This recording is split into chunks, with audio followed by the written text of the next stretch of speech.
You ever get an email that makes you blink 3 times, reread it, and then question whether your sibling joined a cult?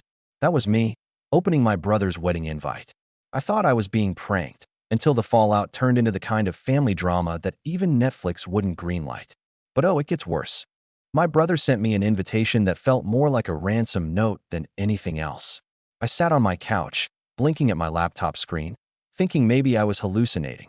I'd just gotten home from a long day moving shipping containers around the port of Milwaukee, cracked open a beer, and then found an email from him. Subject line: once in a lifetime celebration. I clicked it open, half expecting a video montage or a cheesy e-card.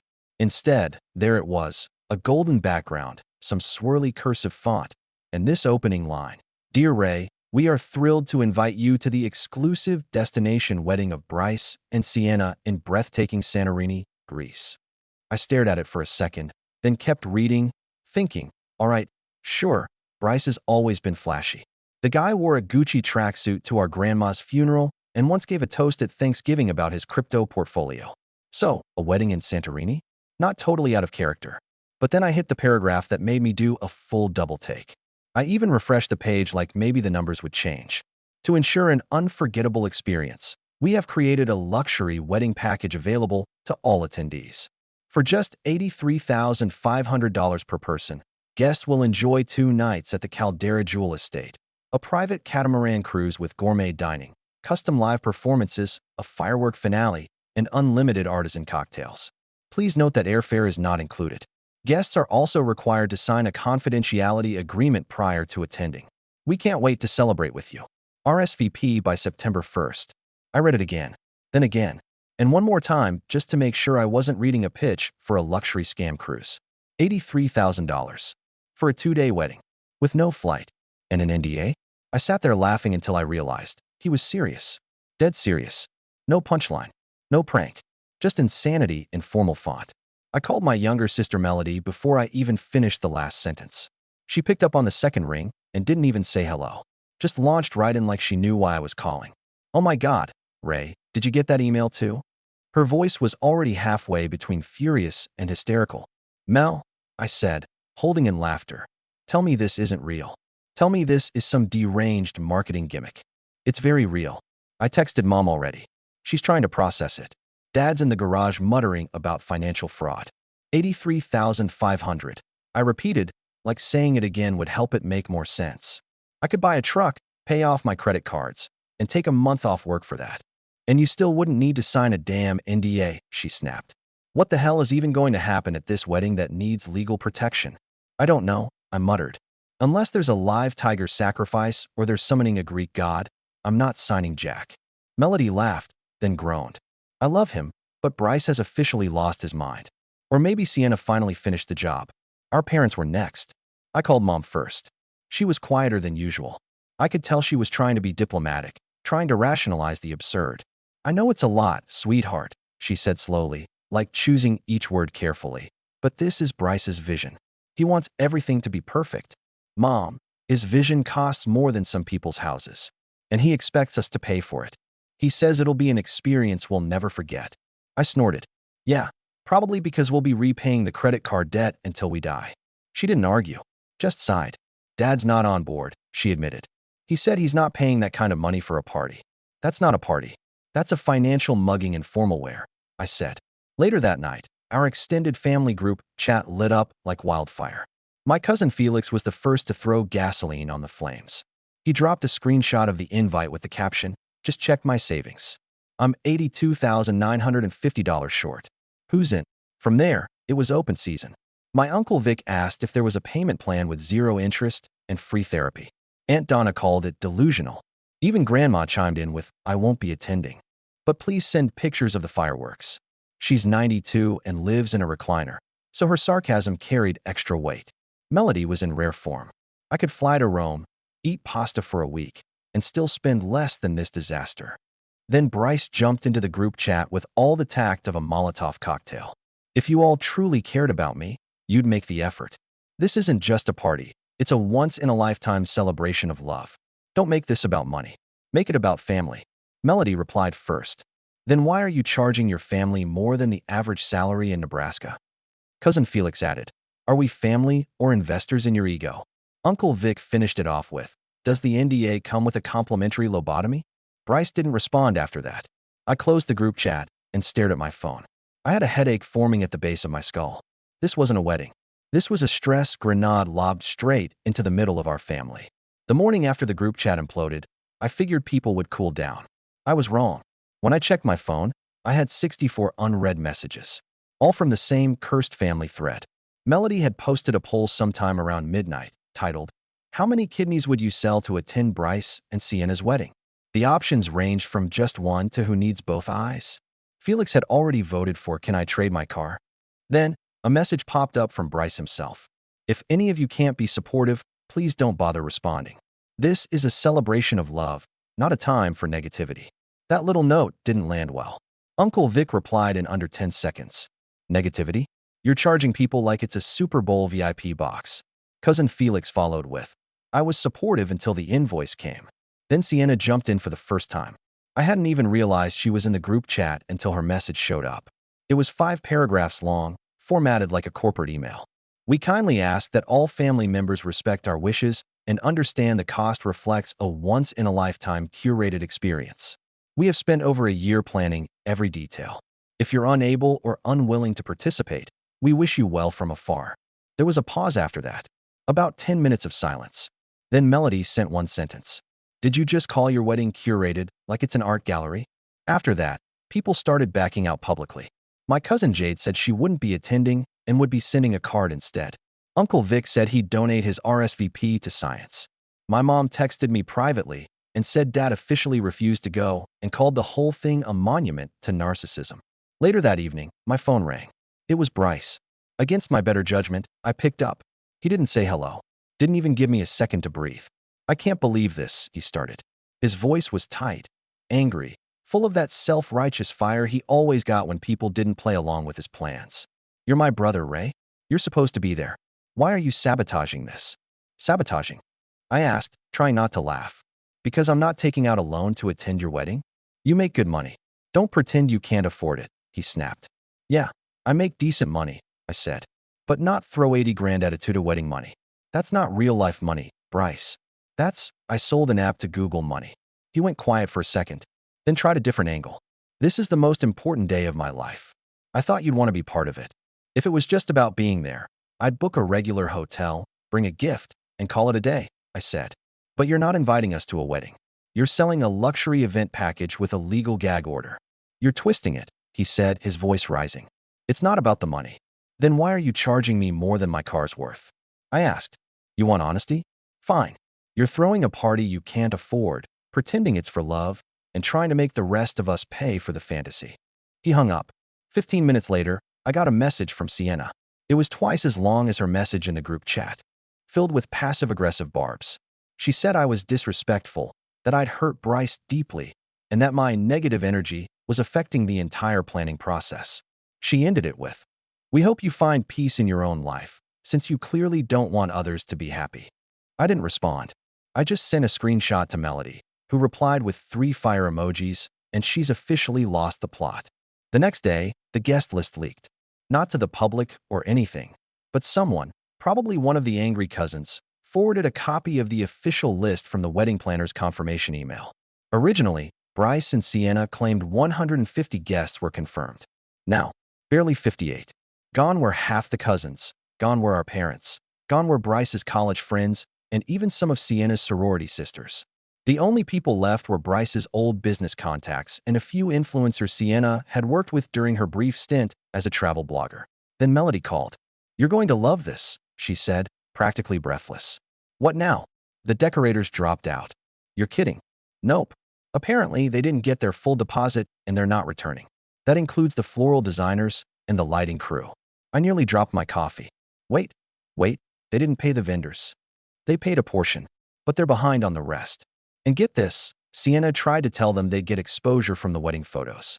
That backfired hard. I let out a low whistle. "That's the oldest influencer scam in the book. We'll tag you. And the caterers are gone too," she added. "No payment. No deal. They pulled out this morning." So let me recap here. Bryce and Sienna were charging guests nearly $84,000, demanding NDAs, offering nothing but luxury fantasy, and hadn't even locked down their own vendors. Melody and I were laughing so hard I had to mute my phone. Then, Sienna snapped. She dropped a wall of text in the family chat, 6 full paragraphs. It was half dramatic monologue, half emotional blackmail. She blamed us for the cancellations. She said our lack of enthusiasm had poisoned the event atmosphere.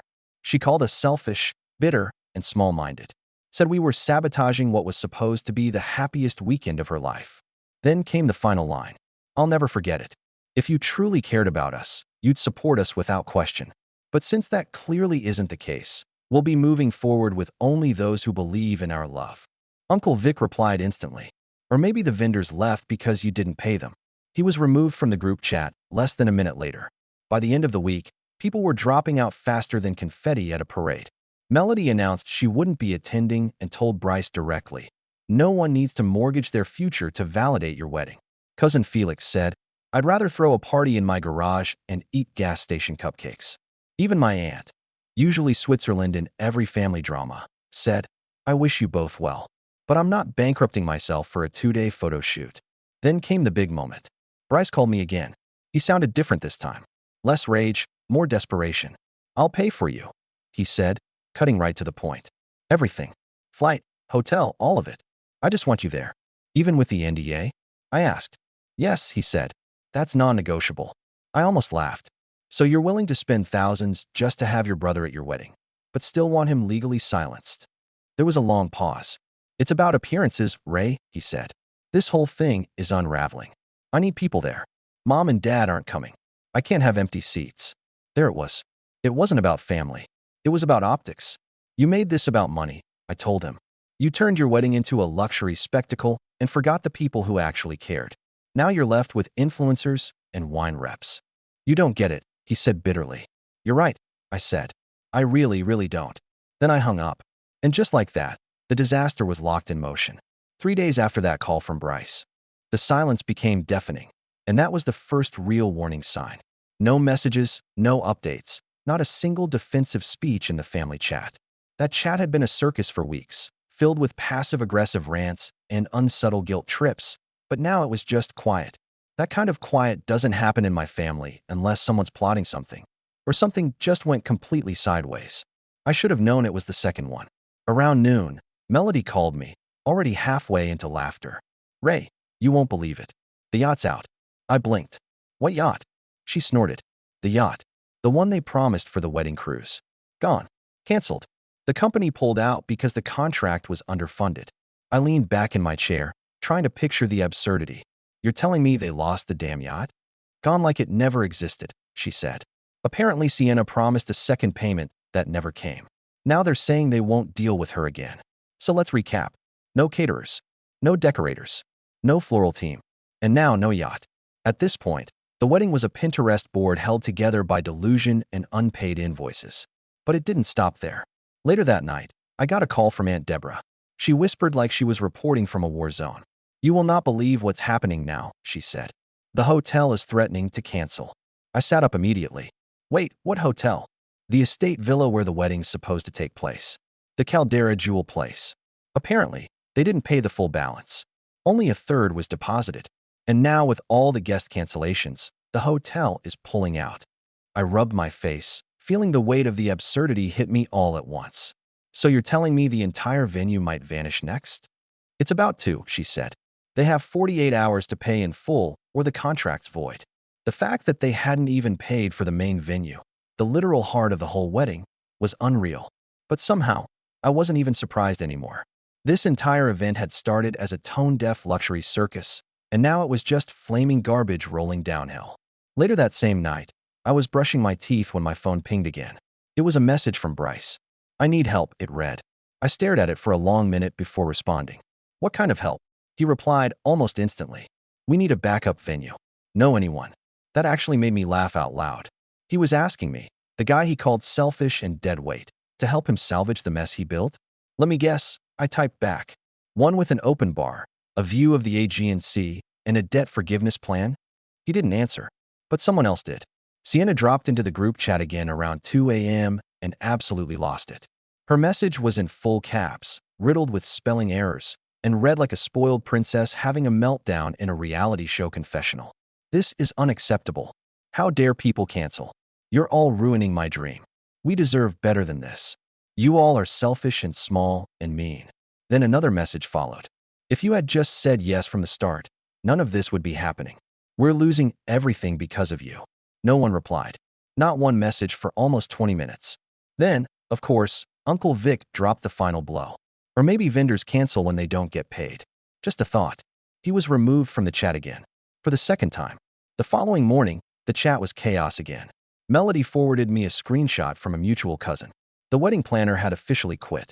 In their resignation email, they cited impossible expectations, delayed payments, and unmanageable client behavior. Melody's exact message was, translation, Sienna screamed at them one too many times. I couldn't even argue. The writing was on the wall. The vendors were gone. The planner had fled. The venue was 2 days from vanishing. At this point, the only thing holding the wedding together was Bryce's sheer denial. And then came the final crack. Melody called me one afternoon while I was stuck in traffic. Ray, you sitting down? I'm in my truck. So yeah, technically. She gave him an ultimatum, she said. Sienna. She told Bryce it's her or us. That line made my head throb. What do you mean, her or us? She told him to cut us off completely, Melody said. Go no contact with the family. Full clean break. She says we're toxic and unsupportive. I let that sit there for a second. I watched the red light change and didn't even move my foot from the brake. She gave him a deadline? I asked. Midnight tonight, Melody replied. Like she's the damn queen of Santorini giving a royal decree. I didn't even know what to say to that. I mean, I knew Sienna was dramatic, but issuing a family-wide execution order because we wouldn't bankroll her luxury wedding? That was cartoon villain territory. As the day ticked by, the chat grew eerily silent again. No one wanted to ask Bryce if he was really going to do it. We all just waited, watching the time, watching the read receipts, waiting to see which way he'd go. Then, at 9:42 p.m., my phone rang. It was Bryce. I hesitated. Then I answered. He didn't greet me. He didn't make excuses. I called it off, he said. His voice didn't sound angry anymore. It sounded hollow. The wedding? I asked. Everything, he said. We're done. Me and her. It's over. I didn't speak. I just waited. I knew there was more coming. She lost it when I said I wasn't cutting off the family, he continued. Screamed for 30 minutes. Broke a lamp. Told me I ruined her life. I leaned forward in my seat. And what did you do? I just stood there, he said. I didn't say anything. I just looked at her and saw her. For the first time. I exhaled slowly. What did you see? Not someone who loved me, he said. Just someone who wanted control. He paused.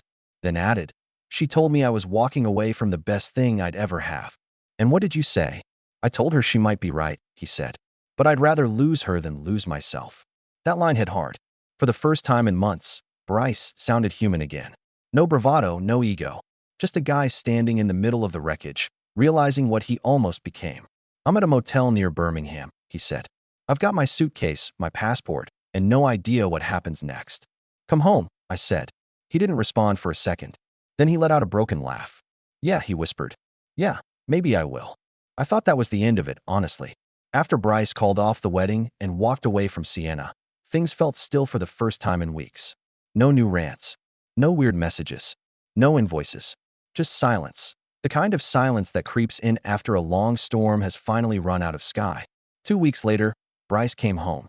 He looked thinner, like he hadn't eaten a real meal in days. His suitcase had scuff marks all over it, and he smelled like airport coffee and lost pride. I didn't say anything smart when I saw him at my door.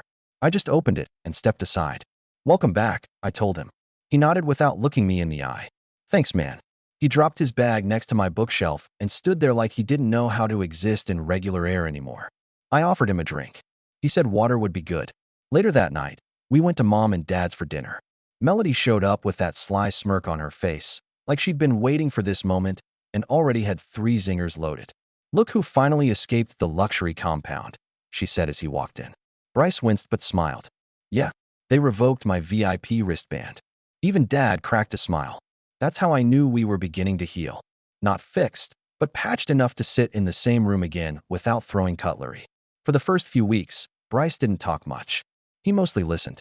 I think he was recalibrating. Like someone who'd walked out of a dark tunnel and needed to squint into the light again before they could speak. But then everything flipped again Because of course it did. It started when Melody called me on a Tuesday morning, her voice loaded with caffeine and fury. "She's back," she said. I paused, still half asleep. "Who?" "Sienna. And she's on Instagram." My stomach turned before I even opened the app. Sure enough, there it was. Sienna, smiling like she hadn't just incinerated her engagement and reputation 3 weeks ago. Caption: "Telling my truth, broken heart sparkles." It was a carousel of photos, followed by paragraphs of melodrama. He was manipulated by his family. I was emotionally abandoned. I gave my whole heart and was left with pieces. I never wanted a big wedding. I just wanted to be loved. I scrolled in disbelief. Then I saw the GoFundMe link. I swear to God, she posted a GoFundMe. "Help me heal from this chapter" was the title. The goal? $27,000. Melody called me again, now laughing so hard she was wheezing. She's crowdfunding her post-breakup glow-up. The comments were already a war zone. Half the internet remembered the $83,500 per head wedding invite. Someone posted a screenshot of it under the link with the caption, "New phone, same grift." People were roasting her into orbit. "Girl, weren't you making guests sign NDAs? Maybe cancel the Ring subscription before starting a fundraiser. Selling pity now that the party's over?" I showed the post to Bryce that night. He didn't say a word, just stared at the screen, jaw clenched. "You okay?" I asked. He nodded slowly. I expected her to spiral. I didn't think she'd monetize it. He didn't talk about it again, and I didn't push. A few months passed. Bryce started rebuilding, quietly. Got a new job with a better company. He began going to the gym again, stopped bringing up the wedding entirely. At first, I thought he was just burying it, but over time, I realized he was actually healing. For real. And then something unexpected happened. Bryce met someone. Her name was Lena. They met at a networking event in Minneapolis. She was calm where Sienna had been chaotic. Her jokes were smart, not sharp. She had zero social media presence, didn't care about brand deals or curated aesthetics. She cared about people, and you could tell. When they came over for dinner the first time, she brought actual conversation instead of drama. She asked about my job, laughed at Melody's sarcasm, and didn't flinch when Mom showed her old baby photos of Bryce with a mullet. That night, after Lena left, I pulled Bryce aside. "She's different," I said. He didn't try to downplay it, just nodded. "Yeah, I know." Meanwhile, Sienna's social media arc was unraveling. The sponsors disappeared. Brands that once gave her free skincare and travel perks quietly unfollowed her. Word must have spread, because even her former PR agency publicly posted that they were no longer affiliated with her content strategy. Then Melody called again, and I knew by the tone she'd found something wild. "You're not going to believe this," she said. I rarely do, but hit me. Her parents had to remortgage their house. That made me sit up straight. They co-signed some of the wedding vendor contracts, she said. They believed Bryce's family would cover the guest cost, and they'd get reimbursed. But once everything collapsed, the vendors chased them for the rest. I was stunned. That absurd wedding had left actual wreckage. And get this, Melody added. She tried launching a spiritual coaching program last month. 0 clients. 0 signups. There was something deeply satisfying about watching the entire facade fall apart. Not just the wedding, but the whole illusion Sienna had built. It was like watching someone try to sell fire as perfume and then complain when people got burned. But just when we thought the drama had run its course, Bryce got a text. It was late. We were watching a movie. He looked at his phone and froze. "It's her," he said. I paused the screen. "What does she want?" He showed me. "Hey, I know it's been a while, but I've been thinking a lot. I miss you. I think we should talk." I blinked. "She's serious?" I asked. Bryce didn't even blink. "She wants something. You're not responding, right?" "Of course not," he said. "Whatever she's after, she can find it somewhere else." And that was it. He put the phone down, picked up the remote, and hit play. Everything seemed to be settling down, which honestly made me more nervous than relieved. Bryce was doing better than I'd seen him in years. Lena was good for him, really good, and it showed in ways that couldn't be faked. His posture changed. His voice softened. He no longer sounded like someone trying to sell you a version of himself. He just existed, like a normal, healthy guy again. But when things go quiet in our family, it never lasts. I started noticing little things at first. Random charges on my credit card from places I'd never visited. A music streaming subscription I'd never signed up for. At first, I assumed it was just a fluke or maybe my bank messing up again. I called to dispute it, got the usual reassurances, and moved on. But then Melody called me 2 days later, her voice sharp. "Ray, did you open a business line of credit last month?" I frowned. No, why? Someone did. Using your name. Under a fake wedding LLC. That made my stomach drop. Are you serious? Dead serious, she said. I just got the same thing. Someone tried to pull my credit under a company called Bliss Nights Events. Sound familiar? My pulse started racing. Bliss Nights had been one of the fake companies Sienna mentioned in her wedding pitch. It had been on the original invitation, tiny print at the bottom, listed as the event logistics partner. At the time, I thought it was just one of those luxury wedding planner names that sounded like a perfume brand. But now, it felt more like a shell. I started digging through old emails, checking every document they'd ever sent. And there it was, one digital RSVP form where I had once entered my full name, email, and, stupidly, a backup contact number. Probably back when I thought the wedding was just ridiculous, not criminal. I called Bryce immediately. You need to check your devices. I think someone used your laptop. He was quiet for a second. Why? Because someone's opening credit accounts in our names using a fake business from your wedding, I said. And I think the trail starts with you. He didn't defend himself. He didn't get angry. He just whispered, shit. It took 3 days for him to confirm what I already knew. He'd found an email on his old laptop, sent from his account, but clearly written in Sienna's voice. She had drafted a fake vendor list months before the wedding and saved multiple spreadsheets with potential credit applications. His name, my name, Melody's, and even our dad's, all listed under potential co-signers. She must have done this while we were still engaged, he said quietly. Maybe even before the invites went out. Melody was livid. She planned to squeeze the family financially, even before the wedding collapsed. I called our lawyer uncle, who confirmed what we already suspected: fraud charges, identity theft, and if it could be proven, possibly wire fraud. Then came the question no one wanted to ask. Did Bryce know? The answer came faster than I expected. Ray, he said to me that night, I found the drafts weeks ago, before I came home. I thought if I destroyed them, it would all go away. Wait, weeks ago? I asked, stepping away from the couch. I didn't know she'd already submitted anything, he added quickly. I thought it was just her paranoia. I was trying to protect everyone. You didn't protect us, I snapped. You left a loaded gun in the house and hoped it wouldn't go off. His face broke. Not anger, just shame. I'm sorry, he said. But sorry wasn't going to cut it this time. Melody and I made the call together. We reported everything: names, documents, fake accounts, all of it. The feds picked it up quicker than we expected. Within a week, we got confirmation. The IP address on the application matched Bryce's old laptop. An investigation was opened, and the consequences came like rolling thunder. They came for Bryce. Technically, the accounts were created under his devices, his digital signature, his network. And even though he claimed he never clicked submit, his failure to report the drafts earlier made him look complicit. The investigators said it might have been negligence. But negligence in this case was still enough for legal consequences. He was arrested. I wish I could say I was shocked. But honestly, by that point, I was just tired. Watching my brother, someone I had defended, forgiven, helped rebuild, be let out of his apartment in handcuffs wasn't heartbreaking. It was numb. It was the kind of pain that stops registering as pain and just becomes a fact. Lena left him a week later. She didn't cause a scene, didn't scream or throw anything. She just packed a small bag, left a note, and disappeared. I didn't blame her. The trial dragged on for months. Bryce pled guilty to reckless misuse of private data and obstruction. The court found insufficient evidence to link him directly to the fraud, but the plea meant probation, community service, and a public record that would haunt him for years. Melody visited him once. Said he looked like a man folded in half. Said he cried for 10 minutes before even speaking. I didn't visit. I couldn't. But one night, long after the sentencing, I got a letter. It was handwritten, shaky, with smudged corners where someone had pressed too hard or maybe cried over the paper. It said a lot of things: apologies, regrets, childhood memories. But the part that stuck was this: I never wanted to become her. But somewhere along the way, I stopped seeing where she ended and I began. I let it happen. I didn't fight. I just kept smiling while everything burned. I sat with that letter for a long time. And then, 2 weeks ago, Melody sent me something that made my blood run cold. A new profile. Same face. Different name. But unmistakably her, Sienna. Now going by Celeste, engaged again. This time to a retired oil executive from Houston. 17 years older. New ring. New lies.